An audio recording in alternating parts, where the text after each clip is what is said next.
नमस्कार दोस्तों।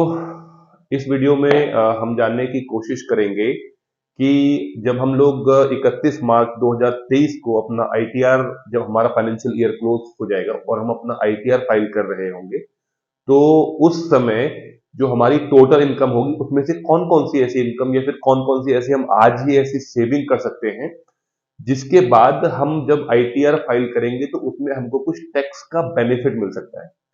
वैसे तो लगभग 17 कैटेगरियां हैं जहां पे हम लोग कुछ ना कुछ पैसा इन्वेस्ट करके इसमें टैक्स में अपना बेनिफिट हम लोग पा सकते हैं, लेकिन उनमें से कुछ मैंने बोर्ड पे लिखा हुआ है तो आप देख सकते हैं। हम लोग एक एक करके इनको समझने की कोशिश करेंगे कि आप कहां कहां पे अपना पैसा इन्वेस्ट करके और उसमें टैक्स में आप बेनिफिट पा सकते हैं। तो आइए इस वीडियो की शुरुआत करते हैं। तो सबसे पहला, 50,000 रुपए का गवर्नमेंट ने आपको स्टैंडर्ड डिडक्शन दिया हुआ है। मान के चलिए कि आपकी इनकम कुछ भी है, एक्स वाई जी कुछ भी है, और आपने कहीं पे कोई पैसा इन्वेस्ट नहीं कर रखा है, तो भी गवर्नमेंट ने कहा हुआ है कि हम आपको एक 50,000 रुपए का स्टैंडर्ड डिडक्शन देंगे, जिसके तहत अगर आपकी मान के चलिए इनकम टोटल जो आपकी एनुअल इनकम है 5.5 लाख रुपए है और गवर्नमेंट ने आपको उसमें से 50,000 रुपए का स्टैंडर्ड स्टैंडर्ड डिडक्शन दे दिया, तो उसमें क्या होगा कि आपके 5.5 लाख रुपए में से 50,000 रुपए लेस होकर जो आपकी टोटल टैक्सेबल इनकम बचेगी वो 5 लाख रुपए बचेगी। और हम सभी जानते हैं कि 5 लाख रुपए के ऊपर अभी फिलहाल कोई टैक्स नहीं लग रहा है। लेकिन यदि आपकी इनकम 5.5 लाख रुपए से ऊपर है, 6 लाख, 7 लाख, 8 लाख रुपए है, तो आप पैसा कहां कहां पे इन्वेस्ट कर सकते हैं और बेनिफिट पा सकते हैं। तो आइए इस वीडियो की हम शुरुआत करते हैं। पहली कैटेगरी है एटीसी। एटीसी कैटेगरी में आप 1.5 लाख रुपए तक बचा सकते हैं। इस 1.5 लाख रुपए के बदले में आपको पे करना होगा अपनी एलआईसी का इंश्योरेंस।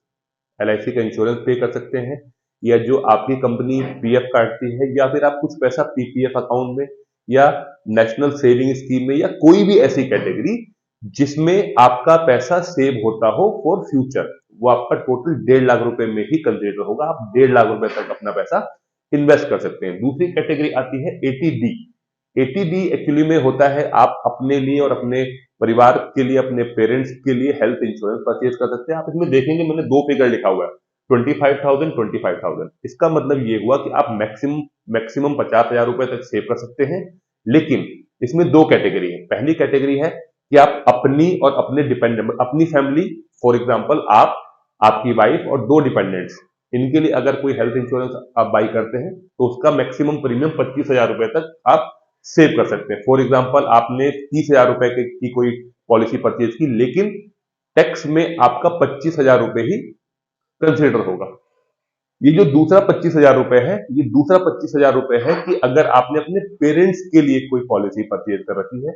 फॉर एग्जाम्पल आप आपने अपनी फैमिली के लिए तो पॉलिसी बाई कर ही रखी है, साथ में आपने आपके साथ आपके पेरेंट्स भी रहते हैं और आपने अपने पेरेंट्स के लिए भी हेल्थ इंश्योरेंस की पॉलिसी बाई कर रखी है, तो उनका भी 25,000 रुपए टैक्स में कंसिडर होगा। तीसरी कैटेगरी आती है एटीई। एटीई में नो लिमिट। नो लिमिट का मतलब वो जैसे इसमें 1,50,000 रुपए था, इसमें 25,25,000 था, इसमें कोई लिमिट नहीं है। लेकिन ये है क्या? ये है वो, जैसे आप अपने लिए या फिर अपनी वाइफ के लिए या अपने डिपेंडेंट्स की एजुकेशन के लिए कोई लोन लेते हैं, उस लोन में जो आपने पूरे साल इंटरेस्ट पे किया, फॉर एग्जांपल आपने 10 लाख रुपए का एजुकेशन लोन लिया और आप उसका हर हर महीने उसका प्रीमियम पे करते हैं, तो प्रीमियम मान के आप चलिए 5,000 रुपए पर मंथ है। उस 5,000 रुपए में जितना आपका इंटरेस्ट अमाउंट है, जैसे मान के चलिए आपने 5,000 रुपए पे किया, उस 5,000 रुपए में 1,000 रुपए इंटरेस्ट था, तो ऐसे ऐसे आप हर महीने आपने पे किया, तो एक साल तक आपने पे किया, तो अगर हर महीने 1,000 रुपए इंटरेस्ट अमाउंट आप पे करते हैं तो 12,000 रुपए हो गया। तो इस 12,000 रुपए को भी आप बचा सकते हैं, अपने इनकम में दिखा सकते हैं और आपको इसमें टैक्स का बेनिफिट मिलेगा। अगली कैटेगरी है एटीईईबी। इसमें आप 1.5 लाख रुपए तक बचा सकते हैं। 1.5 लाख रुपए तक एक्चुअली में ये कैटेगरी हमें प्रोत्साहित करती है कि हम लोग पेट्रोल व्हीकल ना बाई करके इलेक्ट्रिक व्हीकल हम बाई करें। तो इलेक्ट्रिक व्हीकल अगर हम बाई करते हैं तो उसके जैसे मान के चलिए हमने कोई 10 लाख रुपए की इलेक्ट्रिक व्हीकल बाई कर लिया, तो उसका अगर हमने लोन करवाया तो उस लोन में जितना पैसा इंटरेस्ट वाला रहेगा, वो इंटरेस्ट का पैसा हमको इनकम टैक्स में बेनिफिट के रूप में मिल जाएगा, जिसकी लिमिट 1.5 लाख रुपए मैक्सिमम, और वो भी 1 साल का। ऐसा नहीं कि जैसे आपने 4 साल का लोन करवाया, उस 4 साल का लोन आप 4 साल के लोन का इंटरेस्ट आप एक साथ वो कर सकते हैं, नहीं। आपने उस फाइनेंशियल ईयर में जितना पैसा किस्त के रूप में पे करा, उस किस्त में जितना इंटरेस्ट का पार्ट था वो आपको बेनिफिट के रूप में मिल सकता है, जिसकी लिमिट है मैक्सिमम 1.5 लाख रुपए। अगली कैटेगरी आती है 80G। 80G कैटेगरी में आप 50% बचा सकते हैं, और 50% ऑफ व्हाट? 50% है डोनेशन का। अगर आप किसी ट्रस्ट में, किसी चैरिटेबल ट्रस्ट में या किसी संस्था में जो गवर्नमेंट के पास रजिस्टर्ड है, आप उसमें अगर डोनेशन करते हैं तो जितना डोनेट करते हैं उसका 50% तक आप सेव कर सकते हैं। लेकिन उसमें एक छोटा सा कैच ये भी है कि यदि आपने वो डोनेशन कैश के रूप में करा है तो इसकी लिमिट फिक्स हो जाती है, दैट इज 2000 रुपीज ओनली। मतलब आप 2000 रुपए तक किसी भी चैरिटेबल ट्रस्ट में कैश डोनेट कर सकते हैं। डोनेट तो आप कितना भी करिए, 2000 करिए, 5000 करिए, 7000 करिए, लेकिन आपको जो गवर्नमेंट इनकम टैक्स में जो बेनिफिट देगी वो आपको देगी 2000 रुपए का। अगली कैटेगरी आती है 80TTA या कहें TTB।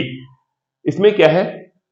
80TTA होता है जो जिनकी उम्र 18 साल से 59 ईयर्स या 60 से कम है, ऐसे हम मान के चलें। तो जो सीनियर सिटीजन्स हैं उनको, जैसे फॉर एग्जांपल आपके अकाउंट में कुछ पैसा पड़ा हुआ है, मान के चलिए 5 लाख रुपए पड़ा हुआ है, गवर्नमेंट आपको उस पे बैंक आपको उस पे कुछ इंटरेस्ट देती है, तो वो जो इंटरेस्ट है वो आपका टैक्सेबल इनकम होती है। लेकिन यदि वो इंटरेस्ट साल भर में 10,000 रुपए से ऊपर जाता है तो 10,000 रुपए का गवर्नमेंट ने आपको यहां पे बेनिफिट दिया हुआ है। फॉर एग्जाम्पल आपने साल भर में 20,000 रुपए इंटरेस्ट आपको रिसीव हुआ बैंक के थ्रू, तो उसमें से आप 10,000 रुपए 80TTA के तहत आप बचा सकते हैं। जो उसके ऊपर का जो जो इंटरेस्ट है वो आपका टैक्सेबल काउंट होगा, वो आपकी टोटल इनकम में काउंट होगा, और उसके बदले में आपको गवर्नमेंट को टैक्स पे करना पड़ेगा। वहीं पे सीनियर सिटीजन के लिए वो लिमिट है 50,000 रुपए। फॉर एग्जाम्पल किसी सीनियर सिटीजन के अकाउंट में 5-7 लाख रुपए पड़े हुए हैं, बैंक ने उनको ब्याज दिया, और वो ब्याज दिया उनको लगभग 70,000 रुपए। तो 70,000 रुपए में से उनको 50,000 रुपए का बेनिफिट मिल जाएगा, 20,000 रुपए के ऊपर उनको टैक्स पे करना पड़ेगा। अगली कैटेगरी है 80EEA। इसमें आप 1.5 लाख रुपए तक बचा सकते हैं। ये 1.5 लाख रुपए जो आप कोई होम लोन अगर आपने लिया हुआ है तो उसकी जो आप किस्तें भरते हैं, उस किस्त में जितना आपने इंटरेस्ट वाला पैसा पे किया हुआ है, ये 1.5 लाख रुपए उसको कंसिडर करता है। फॉर एग्जाम्पल आप कोई आपने होम लोन लिया हो और आपकी उसमें मंथली जो इंस्टॉलमेंट जाती है वो लगभग 20,000 रुपए जाती है, लेकिन वो 20,000 रुपए नहीं कंसिडर होगा। उस 20,000 रुपए में जितना इंटरेस्ट का पार्ट है, फॉर एग्जाम्पल 20,000 रुपए आप किस्त पे करते हैं, उस 20,000 रुपए में आपने 2,500 रुपए पर मंथ के हिसाब से आपका इंटरेस्ट भी जाता है। तो आपको बैंक से स्टेटमेंट निकलवाना पड़ेगा, और जिस बैंक से आपने लोन लिया हो उससे आपको स्टेटमेंट निकलवाना पड़ेगा कि आपने इस साल में कितना प्रिंसिपल और कितना इंटरेस्ट पे किया। तो जो इंटरेस्ट वाला पार्ट है, अगर वो इंटरेस्ट 1.5 लाख रुपए से ऊपर है तो आप 1.5 लाख रुपए पूरा का पूरा अवेल कर सकते हैं। यदि आपका 1.5 लाख रुपए से कम है, फॉर एग्जाम्पल आपने पूरे साल में आपने 80,000 रुपए आपने इंटरेस्ट के रूप में पे किया बैंक को, तो वो 80,000 रुपए का बेनिफिट आप इस कैटेगरी के तहत ले सकते हैं। तो हाँ, एक चीज और, लोग अक्सर मेरे से पूछते हैं कि जो हम कंपनी में हाउस रेंट के रूप में जो डॉक्यूमेंट्स हम जमा करते हैं, रेंट एग्रीमेंट या रेंट की स्लिप, तो वो कहाँ कंसिडर होती है? देखिए, गवर्नमेंट ने हमको 60,000 रुपए साल का HRA के रूप में बेनिफिट दिया हुआ है, लेकिन यदि आप उससे ज्यादा का बेनिफिट लेना चाहते हैं तो आपको वो जो रेंट वाला पार्ट है वो कंपनी में डिक्लेयर करना पड़ेगा कि भैया ये मेरा 8,000 रुपए या 10,000 रुपए मैं महीने का रेंट पे करता हूं। इस रेंट के बदले में मैंने आपको ये डॉक्यूमेंट दिए, रेंट एग्रीमेंट, रेंट की स्लिप, और जिस ओनर के यहाँ पे आप रेंट पे रहते हैं उस ओनर का पैन कार्ड। ये 3 चीज आप अपने कंपनी में आप जमा कर दीजिए। तो कंपनी आपका क्या करेगी कि जो आपकी टोटल टैक्सेबल इनकम है उसमें जो ये रेंट वाला पार्ट है इसको एग्जेम्पशन दिखा देगी। मतलब मतलब आपको इनमें से किसी भी कैटेगरी का उसमें इस्तेमाल नहीं करना पड़ेगा। जो आपका टैक्स वाला पार्ट है वो एग्जेम्प्टेड इनकम में कैलकुलेट होगा, और वो आपको सीधा सीधा वहां पे आपको जितना भी आपने वहां पे डिक्लेयर किया है या फिर आपकी कंपनी ने जितना भी इनकम टैक्स में डिक्लेयर किया है उस पूरे पैसे का आपको बेनिफिट मिल जाएगा। तो आशा करता हूं कि ये टॉपिक आपको समझ में आया है। इस वीडियो को उन लोगों के साथ शेयर करिए जो लोग अपना आईटीआर का डिक्लेरेशन कंपनियों में जमा कर रहे हैं। कितना कितना वो लोग जमा कर सकते हैं, और अभी समय है आपके पास कि आप 31 मार्च तक इनमें से किसी भी चीज में पैसा इन्वेस्ट कर सकते हैं। ऐसा जरूरी नहीं है कि आपने अभी तक इन्वेस्ट नहीं किया, कंपनी को डिक्लेरेशन दे दिया, उसके बाद भी अगर आपके पास एविडेंसेस हैं तो आप उसका बेनिफिट ले सकते हैं। फॉर एग्जाम्पल, मान के चलिए इनमें से आपने किसी में भी अभी तक इन्वेस्टमेंट नहीं करा हुआ, लेकिन 31 मार्च तक, ये 31 मार्च के पहले पहले आप इनमें से किसी भी चीज में जो इनकी लिमिट है इसके अकॉर्डिंगली अगर आप इन्वेस्टमेंट कर देते हैं तो उसका बेनिफिट आपको आईटीआर भरते समय मिल जाएगा। आशा करता हूं कि आपको ये वीडियो समझ में आई होगी। धन्यवाद। नमस्कार।